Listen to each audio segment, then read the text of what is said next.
so that way we can avoid the finishing funds scenario, which is basically we get 90% of the way done, and we think we've got all the money, and then now we have to go back because our film is stuck in a editing house, and they want 50 grand, or else they're not going to give us the movie back, and we only have 30.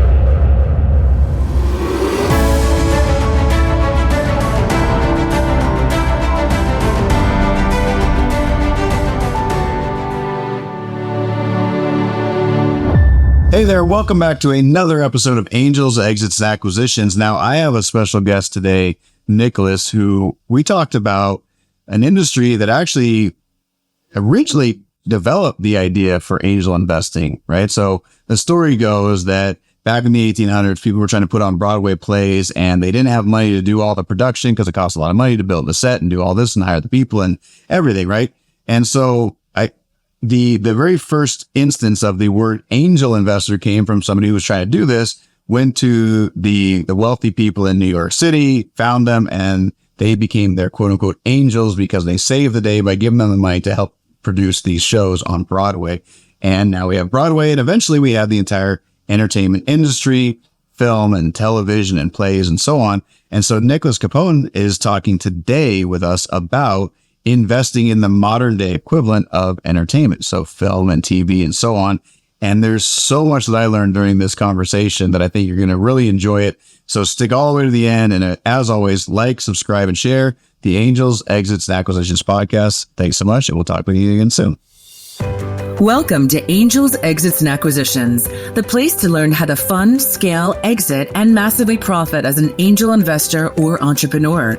Brought to you by the Angel Investors Network.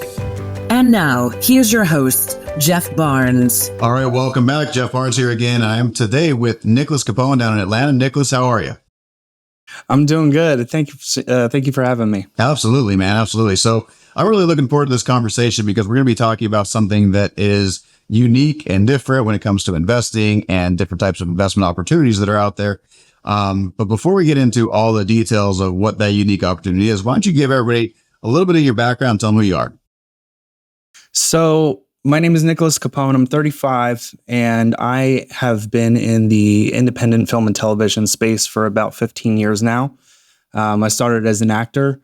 I've done a lot of television shows and movies that you probably would know, network television and things like that. And about 6 years ago, I decided that I was going to begin producing, but I didn't want to go into the regular studio kind of set, like a Paramount, or go work for Warner Brothers or something like that. I wanted to be able to have a lot more control over the production and the way that things were happening. And part of the reason for this was because a large part of my background, especially like when I had a day job and everything like that, my day job was I used to sell cars. And I used to do wholesale real estate, and so I was very familiar with like the process from marketing to sales and sales to research and development and all of that other stuff. And I just felt like the studios didn't very often represent what it was that the audience was looking for, because they had other corporate ties and other things. So I decided to go independent, and I love it. It is one of the best things that I've done with my life. It gives me purpose every single day, and it's a hell of a lot of fun. Before continuing, please subscribe and share this video to help us reach more people and stay notified of our latest releases. Now, let's continue watching and learning. Awesome. So tell us some of the things that you worked on when it comes to the film. Like a lot of people they hear about Sundance Film Festival and okay, that sounds cool. And maybe a movie's a hit there and it goes to the big screen eventually. But, what are some of the things that you guys do that, like you're saying, the big corporates don't necessarily, do or that we wouldn't be familiar with? Like what are some of those interesting things that you guys are doing behind the scenes that we have no clue about? So what makes independent film and television different from, say, studio film and television is just that. That's what we're independent of, as a studio. So there's no major corporation or company of any sort that is funding the entire project, which means that all the stipulations that come along with them funding the project, you have to use this actor, you have to do this way, or use this process or use this team. We're not tied to any of that. All of our funding comes from outside private equity. Here's one thing that people don't know: a very large amount of our funding comes from the bank. Right. Which is kind of surprising to people, because people really see this as a very risky investment. And I don't know if you've ever done business with a bank before, but they take no risks at all. They don't care. And so a lot of that does come from the bank, and it's because we get different assets. I'm sure that you've heard of separate tax incentive programs. And, we can do pre-sales just like anybody else. But essentially what you're doing is you're investing in a startup. And one of the things that people don't realize is that films themselves also have multiple streams of incomes, more often than not. And I'll give you a great example of that. There was a documentary called Fat, Sick, and Nearly Dead. Mm-hmm. It was on Netflix for a while, I think. Yep. Netflix and maybe Hulu. That guy that made the documentary, I think the last time I looked at the numbers, I think he just barely made his money back, plus maybe 10% on the movie sales. But he made over $1 million because he did an affiliate link to the juicer that he used in the documentary. And he made double and triple what the budget of the movie was just off of the affiliate sales. And, and distribution could not touch any of that. And that's all going to go to the private equity group. So, so anything that you see with, video games, T-shirts, merchandise, George Lucas is a big one, because everyone knows, all the Star Wars stuff, the majority of the money that's made there is all IP. Right. Just like any other business, we have multiple streams of income. There's marketing involved, press releases. Some, for example, right now, this television show right up here, this is one that we have in production right now. And we have a press release out for it. But you have to kind of be careful a little bit, because some networks are okay with some things and other ones aren't. Some like to be extremely private, and other ones, they want you to kind of make buzz. So you just have to kind of watch what you do until there's a network deal in place. But one thing that people really do kind of leave out of the conversation is the whole conversation of the rest of the world. Because we kind of get, so stuck in our bubble of we're in the United States, what's going to sell here, what's going to be in the movie theaters here. There's the majority of the money that we make happens overseas. And it's completely different territory to territory. You could take a horror movie and, which are infamous for they don't even really need, and I don't want to say they don't need it at all, but they don't generally need, name actors. Right. Or if they do, they don't, they would need like a B-lister, or something like that. And it can go and, for example, the original Saw movie, that was a $1.5 million budget. I think they're sitting right now at like $153 million.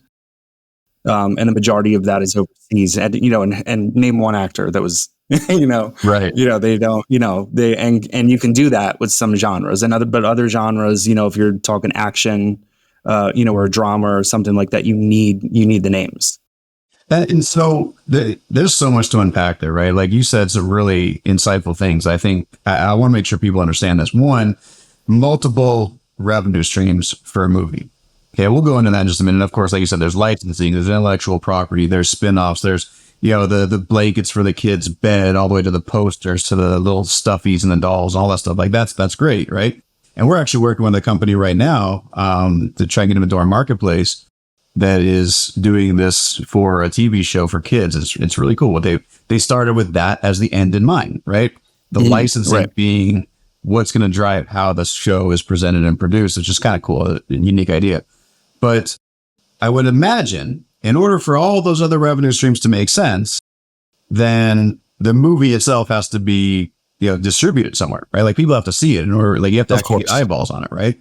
So when you're independent, and we've seen just a proliferation of different networks, everything from, Netflix and Hulu, like you mentioned, but Apple TV and how many thousands of channels on Roku now, right? All these independent networks. I'd imagine when somebody is coming up with this idea for making a film, they have to choose how they're going to get it distributed, right? And that's got to be a part, or that has to play into somehow in the conversation about what they're doing with that production, right? Yeah. So generally you have a business plan, which covers the distribution aspect of it. That's within the business plan. You also have a marketing plan, which is in there. Now this is where it gets a little bit different between television and film. Generally there's a lookbook with television. And so there's something that you kind of customize it for each, if you're going to TBS, you're going to do a lot of research on their network and find out who their audience is and then customize the lookbook to that. And then you go to Fox and you completely change the script and kind of put it more towards that. And that's just, that's the game, but you have to make it, that it's for their network. With film, it's a little more lax because, you just kind of have your ideas for it. Some people will actively seek out sales agents, and other people already have ties with distribution. Say, for example, that's what, and a lot of people don't know this, is that there's a difference between a film market and a film festival. Film festivals are generally meant for the acquisition of films. Okay. As where film markets are normally the other side. They're the sales side, meeting distributors and stuff like that. So if you were to say, for example, go to Cannes, you could meet an international sales agent there or an international distribute there, and that's how you can get it sold. But if I'm going to pick up a film, I might find a short film at Sundance and then say, that's one that I would like to put the funding into. And then I'll pick it up and I'll have talk with them and then we can do a contract and get started on it. So let me be sure. Let me break that down and make sure we understand this. So there's essentially two ways you're just talking about going to market. It sounds like one is we really want to produce this film. We either have the funding or we don't, or we're bootstrapping, whatever we want to do, but we're going to produce this film. You do the full feature length, they do everything. And then they present at a Cannes, like you were saying, and then there could be a network or somebody who's a distributor or an agent that says, hey, I really like this. I want to put it on our network. Let me buy rights or license it or whatever that looks like. We haven't gotten to that part yet. And then they can say, okay, we're going to put this on this network. Then there's the other side, which is we don't know where we're going to put it yet. And we don't even know what the full film is going to look like. But maybe we start putting it out there and trying to find people that can help us go to a network. And that will help us get the funding to then produce the movie. Is that about right? So it's kind of twofold with the with a festival, because you have I was speaking on behalf of the short films, right? Would be looking for the funding. Mm-hmm. The ones that are obviously already features, they don't need the funding because they're already features, right? And so what they would be going for is credibility. So if you have, generally the rule is you need 2 out of the 3. So name actor, name writer, name director. So if you have a no-name writer, you need a name director and name actors. Or if you have no-name actors, you need a lot of people behind the camera, writer, director, producer, other things like that. That's the general rule for distribution. If, let's say they have a no-name writer and a director, and then they have some actors, but the actors are not super prominent, but they're well known. They've been in, they've been on, NCIS and, Stranger Things and a bunch of other stuff, and people recognize them, but they're not names. Right. You may go to a festival to be able to get the laurels. And, that you see in the trailer and stuff like that, official selection of Sundance, official selection of, Atlanta Film Festival or whatever it is. And that adds credibility to a distribution deal.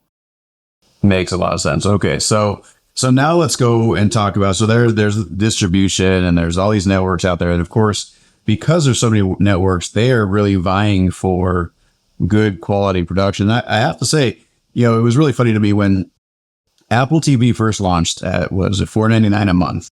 And they had 3 shows, right? And that was it. And everybody was saying this is the dumbest thing they could possibly do. It's silly. It's ridiculous. And it was such a short-sighted thing for a lot of people in the investment community place to say, because they didn't realize how much this world of on demand and video production and distribution was changing. And now look at them, like they're huge, and they're getting some of the best films and the best shows that are coming out there with really big actors as well. Yeah. So now let's talk about how do you get there, right? Because it costs money. It costs a lot of money to pay the actors and pay the crew and get the sets and everything. And you said something really interesting at the very beginning, which is a lot of films are funded by banks. And I'm really curious about that because, like you said, banks don't take risk. So, of course, there's the business plan, the marketing plan, all that stuff we just talked about, and getting multiple streams of revenue to kind of mitigate that risk.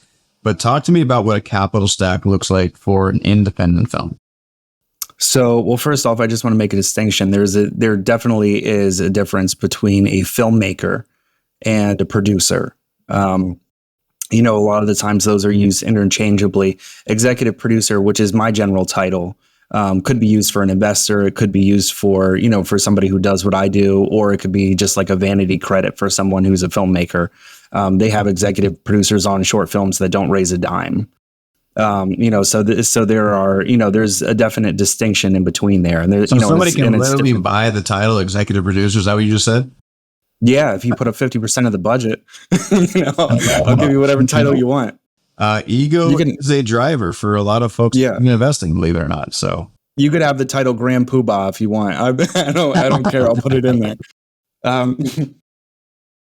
No, but so anyway, there's a much different way to go about this. What a producer would do that oftentimes filmmakers don't do is we go through a development phase. So the name of the game with this is that the more work you do in the beginning, the better the result at the end. And you can point blank see the difference, between someone who just has an idea and someone who has spent time, like on doing what they need to do. So what I do generally is I will raise development funds, which is another thing that people don't know exists. These are not like the big 6-figure investments or anything like that. These are normally $30,000 to $50,000. It goes kind of on a sliding scale depending on how much. Like I had a $25 million budget one time and the development was $250. And so, but on say $1 to $5 million, you're looking at $30,000 to $50,000. Okay. And it's paid out different as well. The way that you get your money back on a development investment is it's a lot more conservative and less, risk based, because it doesn't matter how well the film does. It doesn't matter any of that. The only thing that matters is, did we fund the budget? If we're out to get 3 million and you put up 30,000, the second we get that 3 million, we pay you out like a line item, the same way that we would pay the camera rental or anything else like that, and you're done. Right. So a bridge then, just to help them get the funding. It's the pre-seed. What a business would consider pre-seed is what it is. Okay. And this allows us to get our team, because obviously, they're not going to give the money to me. So we have to be able to get together an operating agreement and open up an LLC in the name of the film. So that way we can open up a bank account in the name of the film.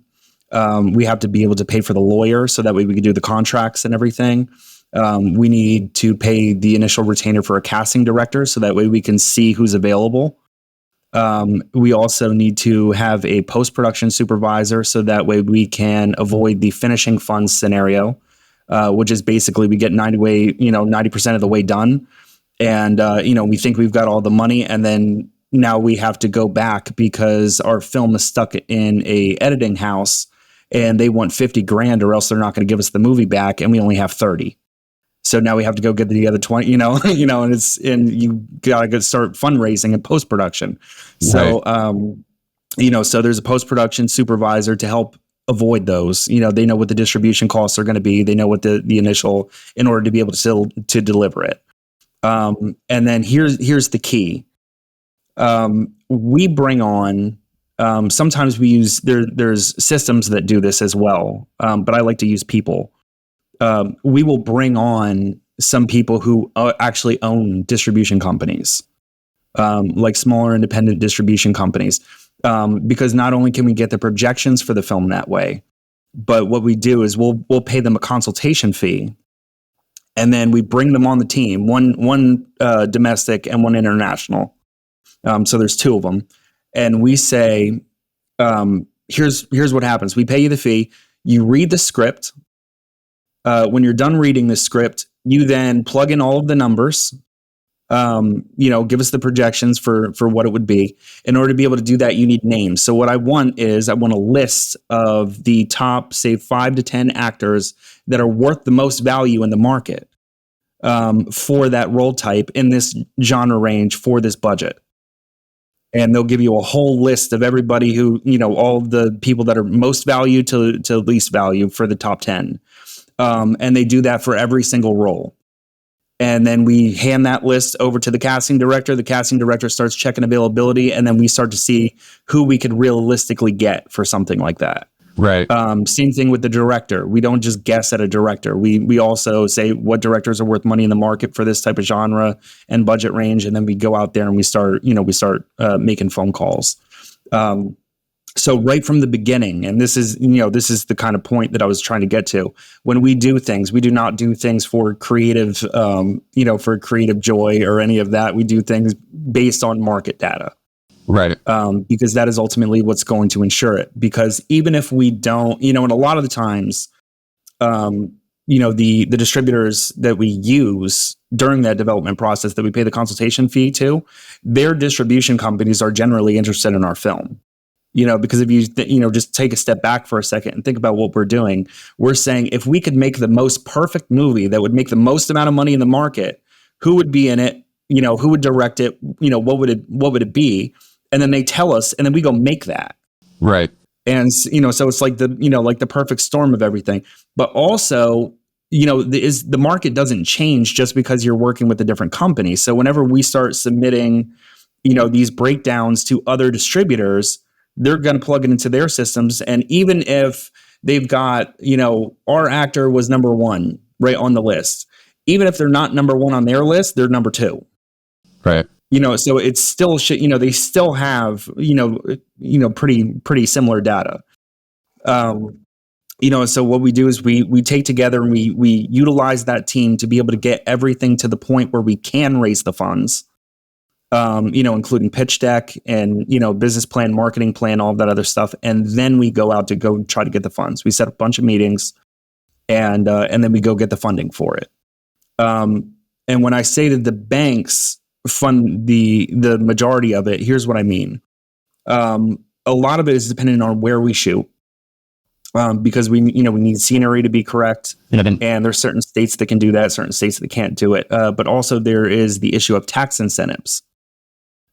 So let's say, for example, Georgia has a 30% tax incentive.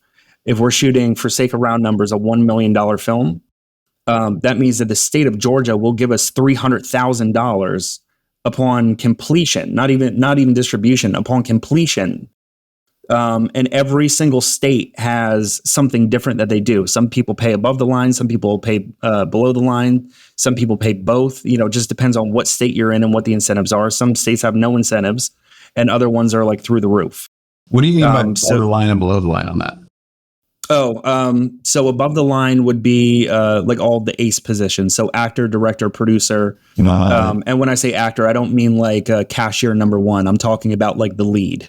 Right. The writer, people who are, it actually speaks to the actual budget. When you look at a film budget, it's different than say like a normal regular profit and loss. Like there is actually a line. And then, the people above the line are the people that it speaks to. Those are key employees, for lack of a better term, but the key people at the film, and then the rest, right? You have your GAFRA, camera personnel, people like that is below the line. Gotcha. Okay. So they, but some states will do it based on that. Also, some states will say they've got different incentives for, say, animation and commercials, but they don't offer it for film. They offer something different for film. So it's worth, which is my job to know this, and the attorney as well knows it. So we kind of sit down and we make a decision about that. And then you have tax credits and then tax rebates.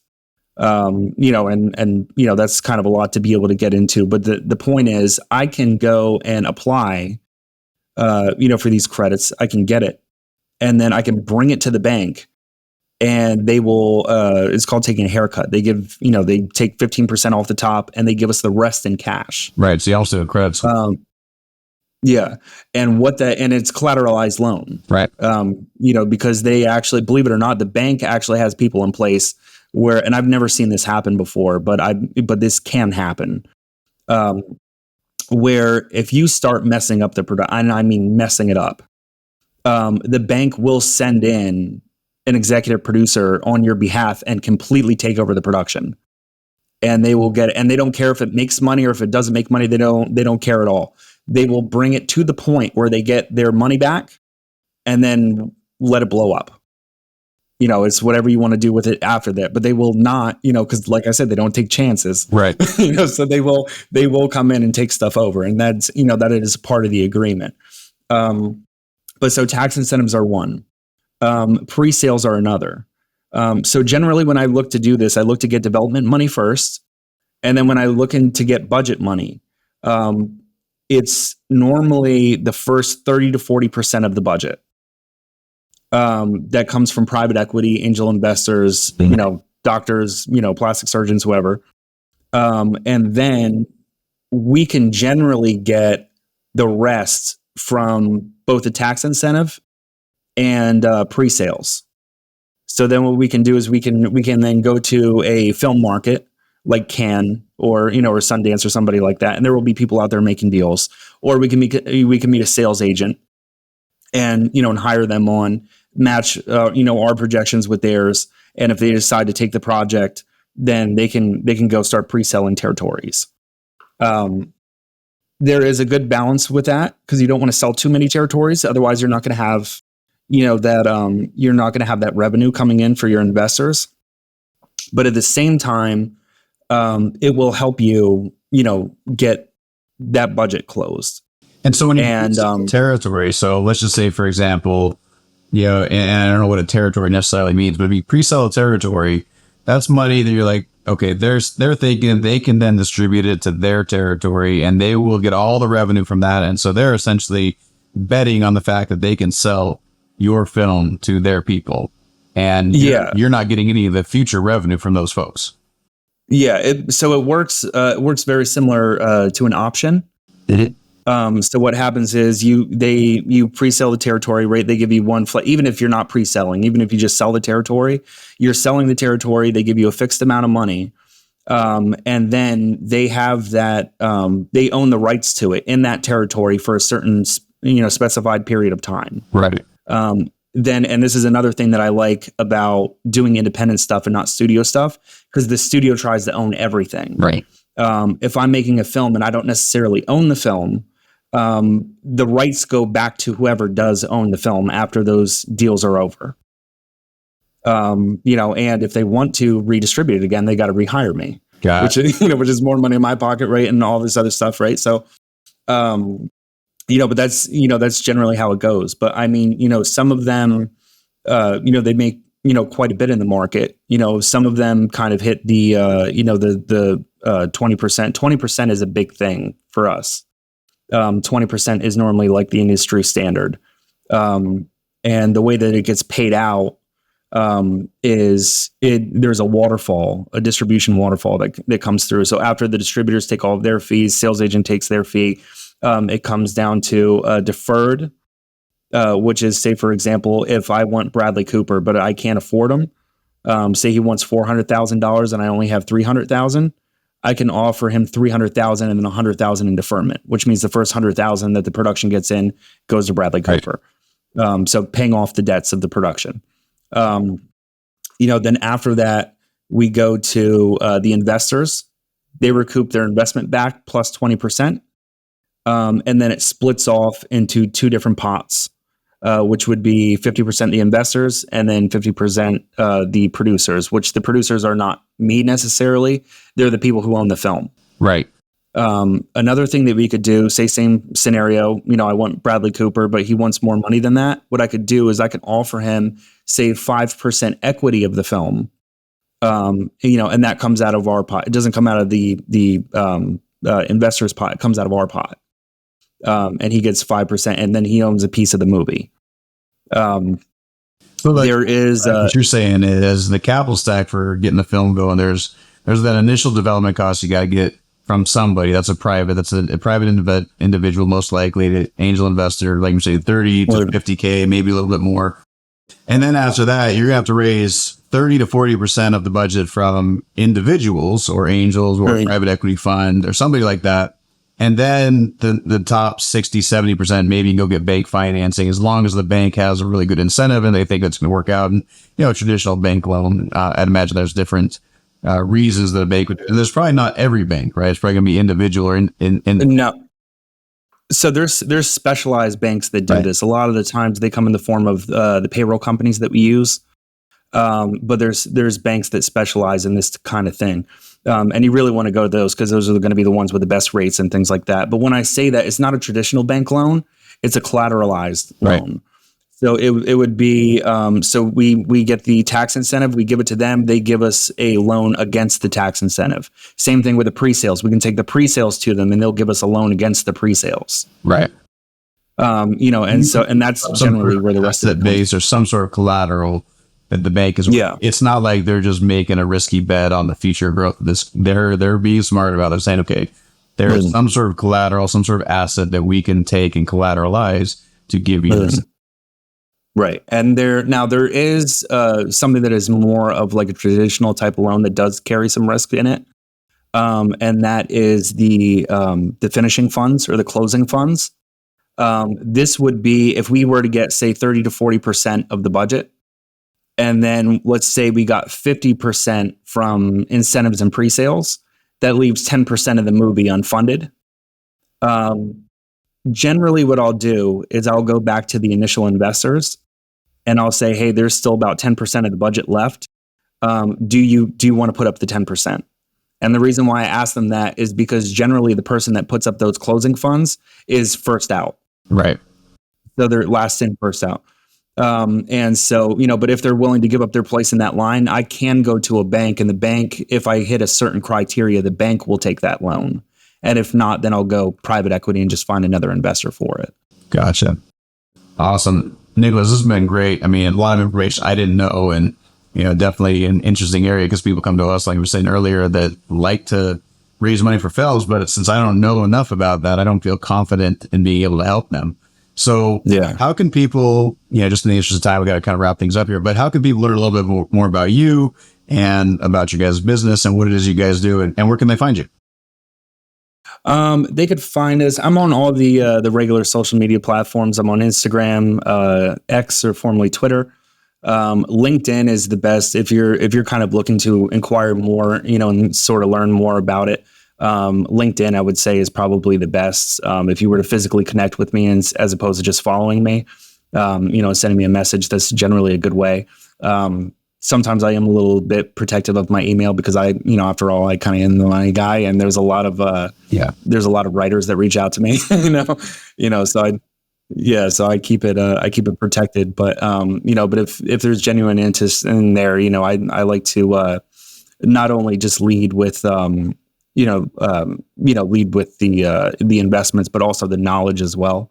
I work very, very diligently to, just the same as you would have a car guy or an insurance guy or a realtor, or something like that. I want to be people's movie guy.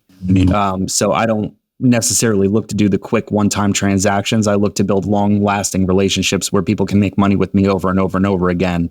And I use fewer investors that are of higher quality. Yep. Sense. And value as well. So but that's where you can find me. And the name of your company is Mixed Slate Productions? Yes, Mixed Slate Productions. And we also have a virtual real estate management group called MNC Property Group. Oh, cool. All right. Well, we'll put all that information in the show notes. And Nicholas, thanks so much for being here. It's been a pleasure. Learned a lot today. And for those of you that are watching this, again, go to mixedslateproductions.com, I believe. And learn more about Nicholas, and then you can find him on LinkedIn. And again, we'll put all that information in the show notes. So, Nicholas, thanks so much for being on the Angels Exits Acquisitions podcast. Thank you so much for having me.